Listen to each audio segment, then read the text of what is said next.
Selamat datang di Si Binuang Channel. Terima kasih sudah mampir. Mari kita lanjutkan novel Tikam Samurai, Si Bungsu, karya Makmur Hendrik, bagian 224. Selamat mendengarkan. Suara Michiko terdengar lantang dan bergetar. Dan hanya dalam waktu beberapa detik setelah ucapannya itu, si bungsu semua orang yang hadir segera mengetahui bahwa anak muda itulah rupanya yang telah mengalahkan Obosan kuil Shimogamo ini dan beberapa murid utamanya. Semua mereka kini memperhatikan dengan seksama. Indonesia Jin, Indonesia Jin, orang Indonesia, terdengar suara berbisik-bisik. Para pendeta kuil Shimogamo itu berlarian mengelilingi Michiko dan si bungsu. Wakil Saburo di kuil itu, seorang pendeta tua gemuk dan berwibawa, segera membungkuk hormat dan berkata perlahan, "Mohon Michiko-san jangan menuruti hati marah. Obosan meninggal dengan terhormat. Dia mati dengan harakiri, bukan dibunuh oleh anak muda ini. Lagi pula bukankah kemarin sebelum dia meninggal Obosan berpesan bahwa dia tak ingin ada dendam yang berlanjut antara kita dengan Bungsu-san? Bukankah Obosan sudah menerima salah atas perbuatannya terhadap keluarga Bungsu-san? Mohon Michiko-san menyabarkan hati." Namun Michiko nampaknya sangat terpukul atas kematian ayahnya. Itu terbukti ketika dia berkata dengan lantang, "Dengan pihak kuil Shimogamo boleh tak ada urusan. Tapi dengan diriku, kenapa harus kalian larang? Apakah ada aturan yang melarang seorang anak menuntut balas kematian ayahnya?" Pendeta itu tersurut mendengar ucapan yang kurang pantas ini. Si bungsu masih tegak, tangannya tergantung lemas, bahu kirinya berlumur darah. Namun dia tetap tegak dengan tenang. Dan dengan tenang pula dia menghadap pendeta-pendeta kuil Shimogamo. Lalu berkata, "Saya minta maaf atas kejadian kemarin. Dan saya ikut berduka atas kematian Obosan Saburo." Dia membungkuk dalam. 12 pendeta yang tegak mengitarinya membalas penghormatannya dengan membungkuk pula. "Dalam-dalam, terima kasih atas kunjunganmu kemari Bungsu-san. Kami menghargai sikap satria. Dan kami memuliakan kejujuran," wakil Obosan itu menjawab. Ucapan mereka diputus oleh Michiko. "Nah, kita lanjutkan persoalan antara kita yang belum selesai. Cabutlah samuraimu. Jangan kau kira engkau saja yang mampu mempergunakannya." Suara Michiko terdengar nyaring, getir dan bernada luka. Si bungsu menatapnya, dan dia dapat merasakan betapa hancurnya hati gadis itu. Bukankah dia juga pernah menaruh dendam yang sama seperti yang dialami gadis ini?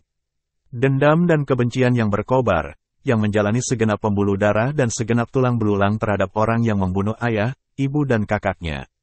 Dan itulah kini yang dialami Michiko. Tidak, yang dialami Michiko sebenarnya bukan hanya kebencian dan dendam saja. Jika dibandingkan antara dia 7 dan 8 tahun yang lalu, yaitu ketika ayah, ibu dan kakaknya dibunuh Saburo, maka keadaan gadis ini jauh lebih menyedihkan. Perbedaannya terutama pada dua hal. Pertama, si bungsu adalah seorang lelaki. Betapapun sengsara yang menimpa dirinya, sebagai seorang lelaki dia masih tetap punya keteguhan. Masih bersama Si Binuang Channel. Mari kita lanjutkan novel Tikam Samurai, Si Bungsu, karya Makmur Hendrik, bagian 225. Sementara Michiko adalah seorang wanita. Betapa perkasanya seorang perempuan, namun fitrahnya tetap saja seorang perempuan. Lengkap dengan kelemahan-kelemahannya. Dan perbedaan yang kedua adalah soal perasaan. Si bungsu mendendam dan membenci Saburo sebagai lawan yang benar-benar tegak berlain sisi dengan dirinya. Artinya, dia tak kenal Saburo. Dan dalam situasi itu, Saburo justru adalah lelaki yang harus dia bunuh. Sebab lelaki itu adalah tentara dari suatu negeri yang menjajah negerinya. Jadi tak ada beban jiwa yang dipikul si bungsu dalam memusuhi Saburo. Berlainan halnya dengan Michiko. Dia kini membenci dan memusuhi lelaki yang telah menyelamatkan kehormatan dan nyawanya. Dan lebih daripada sekedar hanya pertolongan itu, yang lebih parah adalah karena dia harus membenci dan mendendam pada lelaki yang dia cintai. Inilah beban yang paling berat yang harus dipikul gadis itu. Sejak anak muda itu menyelamatkan dirinya dari perkosaan di Hotel Asakusa di Tokyo dahulu, dia sudah tak bisa melupakannya. Dan peristiwa di kereta api ketika menuju ke Kyoto ini menyebabkan hatinya benar-benar tertambat pada pemuda Indonesia ini. Sikap si bungsu yang lembut, tutur sapanya yang sopan dan tahu menempatkan diri, dan sudah tentu keperkasaannya, meruntuhkan hatinya. Setiap yang dia pikirkan adalah bagaimana bisa bertemu dengan anak muda itu. Dia benar-benar merindukannya, dan dalam saat seperti itulah bencana itu terjadi. Si bungsu ternyata mencari ayahnya untuk membalaskan dendam. Dan dalam pertarungan kemarin, si bungsu telah melukai punggungnya dan mengalahkan ayahnya. Meskipun ayahnya mati karena harakiri, namun hal itu takkan terjadi kalau tidak karena si bungsu. Kematian ayahnya adalah kematian segala-galanya bagi gadis ini. Itulah sebabnya kenapa dia merasa benci dan berniat menuntut balas pada si bungsu. Membenci dan memusuhi orang yang sangat dicintai. Adakah hal lain yang lebih menyiksa dalam hidup ini selain yang dialami Michiko? Dan si bungsu menyadari hal itu. Itulah sebabnya dia tak sampai hati melayani amarah gadis tersebut. Dan ketika Michiko kembali melontarkan tantangannya, si bungsu memberi hormat dengan membungkuk dalam-dalam, kemudian dengan tangan kanan tetap memegang luka yang mengalirkan darah di bahu kirinya, dia melangkah pergi. Michiko yang perasaannya benar-benar terluka dan menderita, berteriak menahannya, "Lelaki pengecut, jangan pergi sebelum kau lunasi hutang nayawamu." Sambil berkata begini, dia menghayunkan samurai di tangannya. Namun pendeta-pendeta kuil Shimogamo yang mengitarinya segera turun tangan mencegah. Para pendeta ini memang menghormati sikap si bungsu. Dan secara kesatria pula, mereka mengagumi anak muda itu. Mereka memang menghormati obosan mereka. Tapi kisah anak muda ini, bagaimana bertahun-tahun dia mencari Saburo yang telah jadi obosan itu untuk membalaskan dendamnya, benar-benar membuat mereka jadi simpati. Masih bersama si Binuang Channel. Mari kita lanjutkan novel Tikam Samurai, Si Bungsu, karya Makmur Hendrik, bagian 226. Apalagi dari mulut Saburo sendiri sesaat sebelum meninggal mereka mengetahui bahwa anak muda itu telah menolong Michiko dari perkosaan tentara Amerika di Tokyo. Michiko terkulai pingsan, bukan karena dendamnya tak kesampaian untuk membunuh si bungsu. Tidak, dia pingsan karena pukulan batin yang luar biasa. Dia ingin si bungsu tak meninggalkan tempat itu. Dia ingin si bungsu menemaninya dalam saat dukanya ini. Dia ingin pemuda itu melindunginya dalam dekapan yang kukuh. Dia ingin pemuda itu membelai wajahnya, menciumnya dengan penuh sayang. Dia ingin sekali semuanya. Tapi di saat yang bersamaan, dia juga ingin anak muda itu mati di tangannya. Dia ingin anak muda itu tercencang tubuhnya oleh samurainya. Dia ingin membalaskan dendam kematian ayahnya. Dia ingin anak muda itu tak pernah ada di permukaan bumi ini. Dan keinginan yang alangkah bertolak belakangnya ini, memukul batinnya secara dahsyat. Itulah yang membuat dirinya tak sanggup tegak dan rubuh pingsan.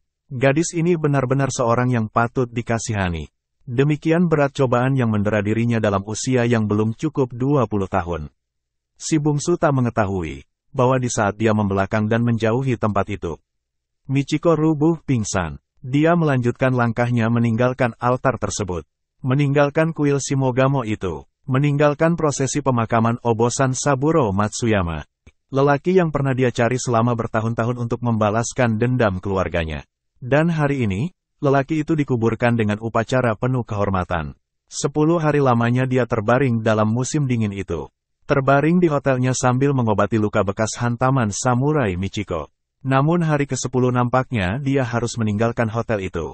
Sore harinya dia tengah duduk selesai minum sake ketika di luar dia dengar suara bertengkar. Salah satu suara itu dikenalnya baik sebagai suara seorang pelayan hotel tersebut. Kemudian didengarnya suara tamparan, dan pintu kamarnya dibuka tanpa diketuk terlebih dahulu. Dia menatap 4 lelaki tegak di pintu kamarnya. Keempatnya memakai senjata. 2 orang menggantungkan samurai di pinggangnya. Seorang memakai rantai sebesar ibu jari kaki yang digantungkan ke lehernya. Seorang lagi memakai trisula, sejenis senjata seperti tombak yang mempunyai 3 cabang. Kami dari Kumagegumi, yang memegang tombak trisula itu berkata dengan suara serak. Dan ucapannya diiringi dengan hayunan tombak trisulanya ke arah si bungsu. Si bungsu sudah merasa sejak dia mendengar pertengkaran di luar tadi, bahwa orang yang datang ini pastilah berniat tak baik. Dan ketika lelaki itu menyebut Kumagegumi, dia segera ingat pada organisasi bandit yang anggotanya pernah dia sudahi di depan stasiun kota Gamagori. Yaitu ketika dia menyelamatkan Michiko dari gangguan 2 orang anggota komplotan itu.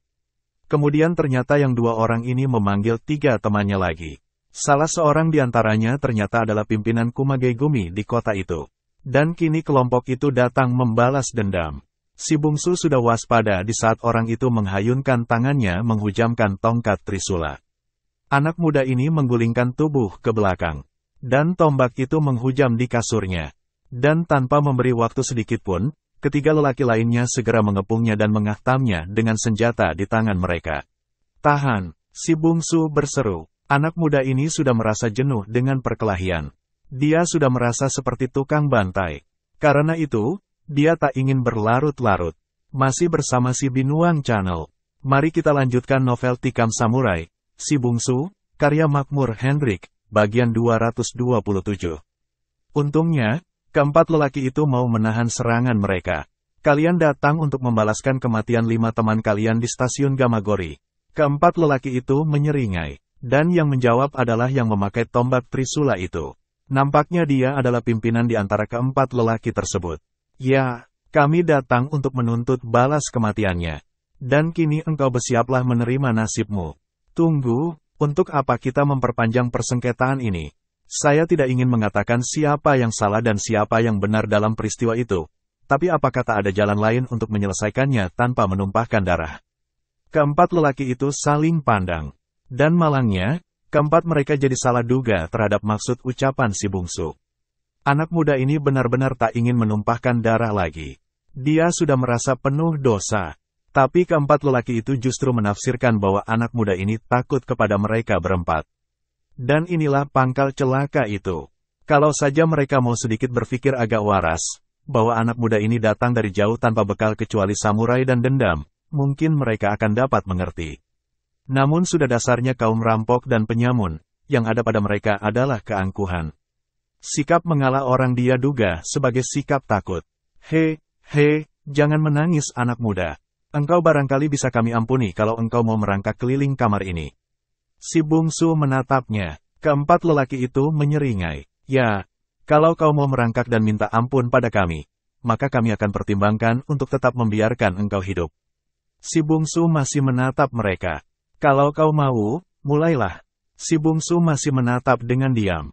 "Kau tak mau, kami akan menguliti kepalamu dan engkau akan kami cencang." "Apakah persoalan memang bisa selesai dengan hanya merangkak dan minta ampun?" Suara si bungsu terdengar perlahan. Anak muda ini sebenarnya memang bersedia melakukan seperti yang diminta oleh bandit-bandit Kumagegumi itu. Yaitu kalau persoalan itu memang bisa diselesaikan dengan cara demikian. Tapi orang Kumagegumi ini mana mau persoalan hanya sampai di sana. Mereka datang memang untuk membalas dendam. Kemudian dengan pernyataan anak muda itu, mereka merasa di atas angin. Mereka menduga anak muda itu takut.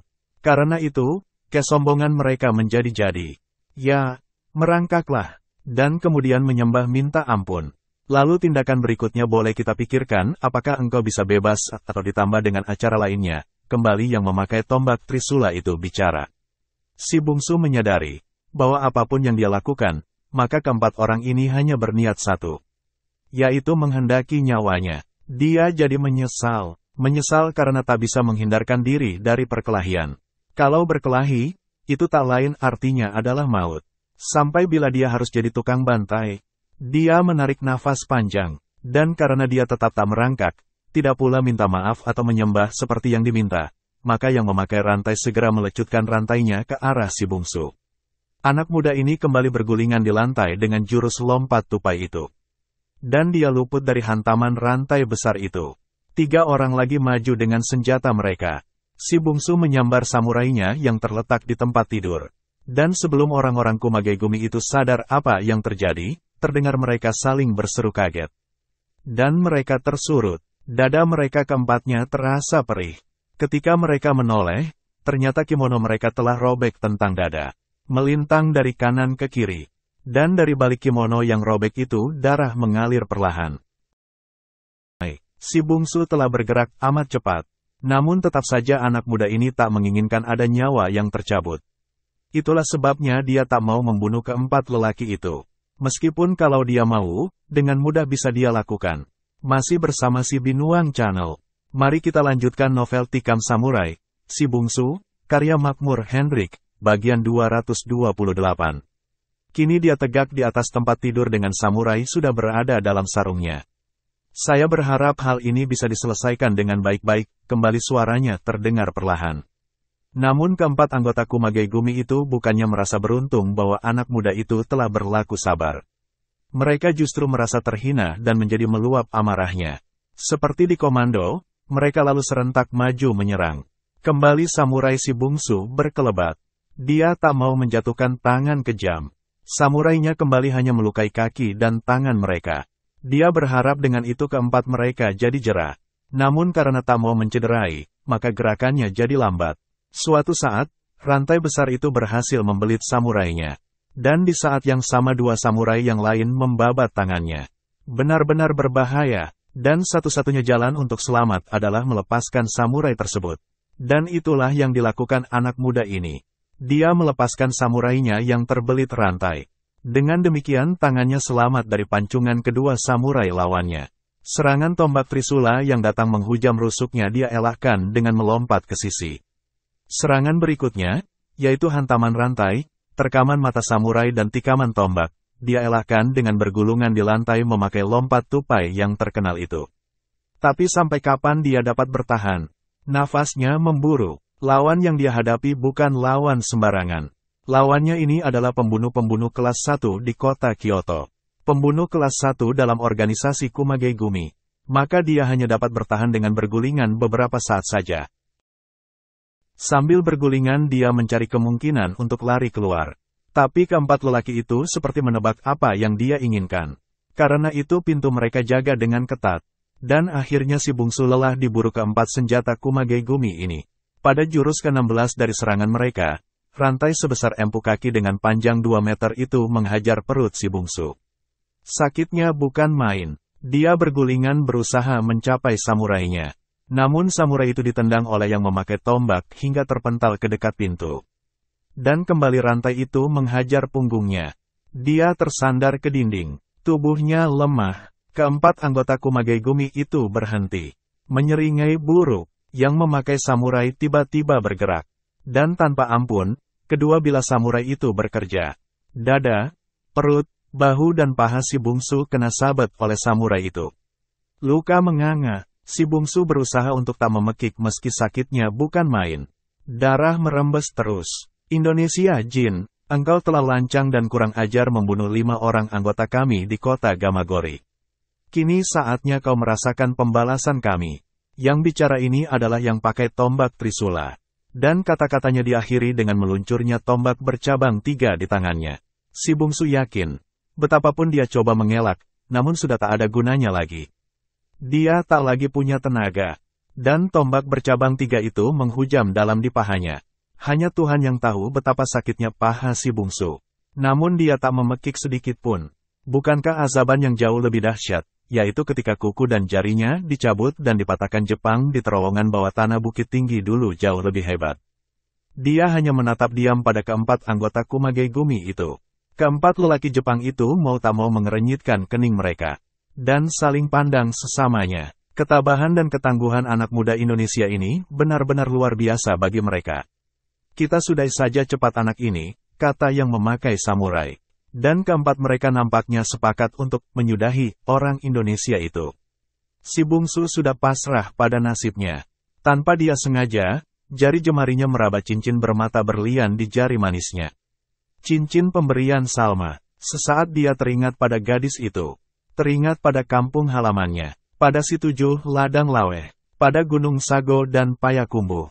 Masih bersama si Binuang Channel. Mari kita lanjutkan novel Tikam Samurai, Si Bungsu, karya Makmur Hendrik, bagian 229. Tugasku selesai, aku rela mati di sini, hatinya berkata perlahan begitu keempat lelaki itu mengambil ancang-ancang untuk menyudahi nyawanya. Dia menatap keempat anggota beruang gunung itu. Menatap dengan tak berkedip. Namun saat itu terdengar seseorang batuk di pintu.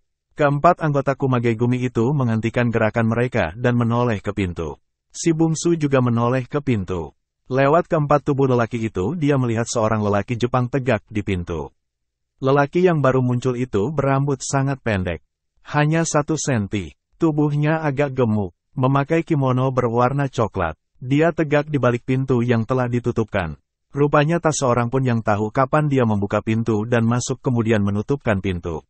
Kini dia tegak dengan kepala menunduk. Siapa kau? Bentak yang memegang tombak.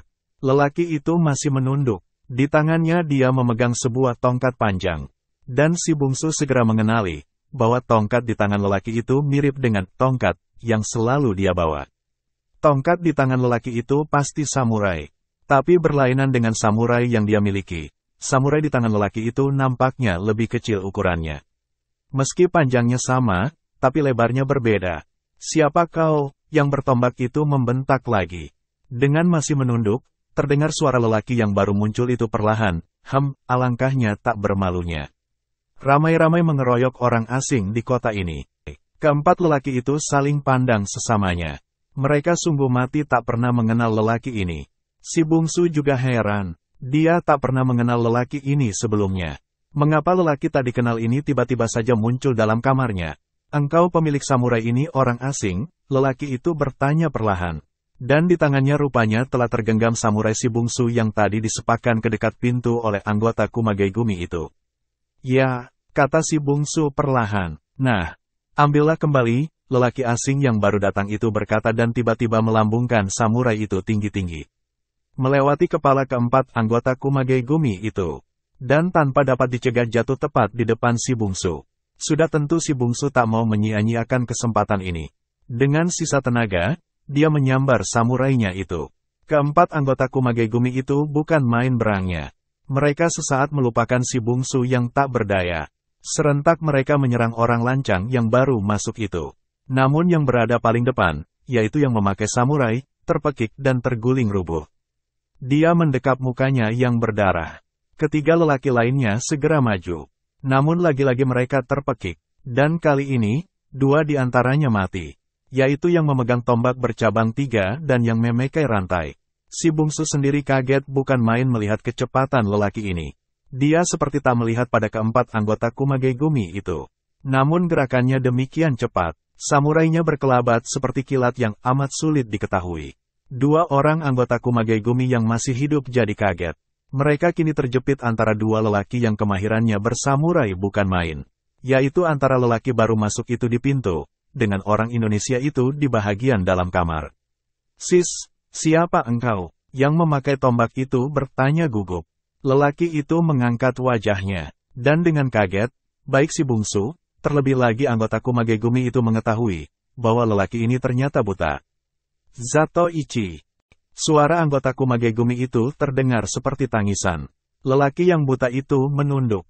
Dan yang tak tanggung-tanggung kagetnya adalah si bungsu. Dia kaget mendengar nama Zatoichi itu.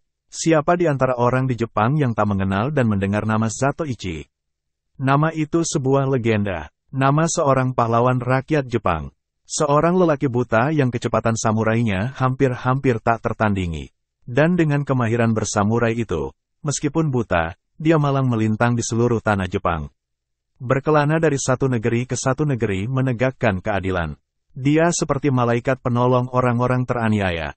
Meskipun matanya buta, tapi hatinya sangat mulia. Orang Jepang mendewakan dia. Kaum penjahat sangat menakutinya. Masih bersama si Binuang Channel. Mari kita lanjutkan novel Tikam Samurai, Si Bungsu, karya Makmur Hendrik, bagian 230. Dan si bungsu mendengar kisah kepahlawanan Zatoichi si pendekar buta ini. Dia mendengar cerita itu dari Kenji dan adik-adiknya. Namun, bukankah masa Zatoichi sudah lama sekali berlalu? Nama itu kini Hanai terdengar sebagai suatu legenda. Seorang tokoh di masa lalu. Dan kalau kini dia hadir dalam kamarnya, bukankah itu suatu keanehan? Dan keanehan itu juga terasa di hati anggota Kumagai-gumi itu. Zatoichi sudah lama lenyap. Bahkan banyak orang menyangka dia telah lama mati. Kini siapa yang tegak di pintu itu? Dan suara lelaki buta itu seperti menjawab pertanyaan tersebut. Ya, saya Zatoichi. Suaranya perlahan, lembut dan sabar sekali. Tet, tetapi engkau sudah lama mati. Zatoichi tertawa renyai. Dia menunduk. Ya, saya sudah lama mati. Dan yang ada kini adalah hantu yang akan memusnahkan kejahatan kalian. Suaranya seperti bergurau, namun anggota Kumagai-gumi itu takutnya bukan main. Dia mundur, dan tiba-tiba tangannya yang bertombak itu menyerang si bungsu. Kalau orang ini benar Zatoichi, maka dia harus berjuang keras untuk bisa hidup. Dan jalan pertama yang dia tempuh adalah menyudahi orang Indonesia yang masih duduk terhenyak ke dinding itu. Tombaknya terangkat, namun si bungsu sudah waspada. Begitu tombak orang itu terayun, tangannya yang bersamurai juga terayun. Tombak itu meluncur amat kencang.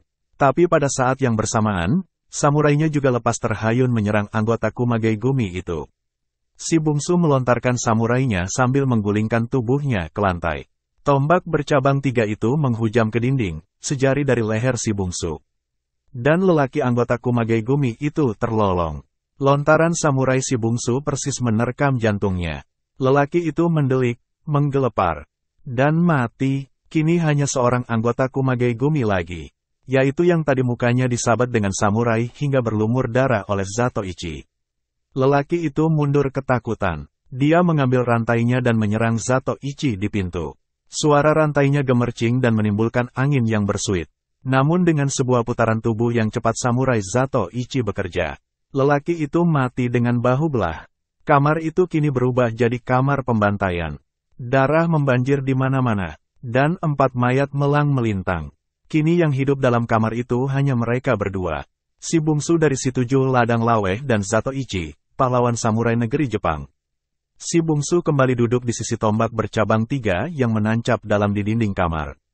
Dia belum mampu tegak, sebab dada, perut, tangan dan pahanya luka parah. Yang terasa sangat sakit adalah luka di pahanya bekas dihujam tombak bercabang 3 itu. Dia menatap pada Zatoichi. Zatoichi bersandar ke pintu. Dan perlahan, tubuhnya yang bersandar itu meluncur turun lalu duduk di lantai dengan tetap bersandar. Kepalanya terangkat. Dia seperti menatap pada si bungsu. Dan untuk pertama kalinya si bungsu melihat bahwa lelaki yang bernama Zatoichi ini sebenarnya sudah tua. Kerut di wajahnya, serta rambutnya yang sudah memutih membuktikan ketuaannya itu. Namun, secara menyeluruh, lelaki itu kelihatan penyabar dan tenang. Sikapnya tidak hanya menimbulkan rasa kasihan, tapi juga menimbulkan rasa simpati. Domo arigato gozaimasu Ichi-san.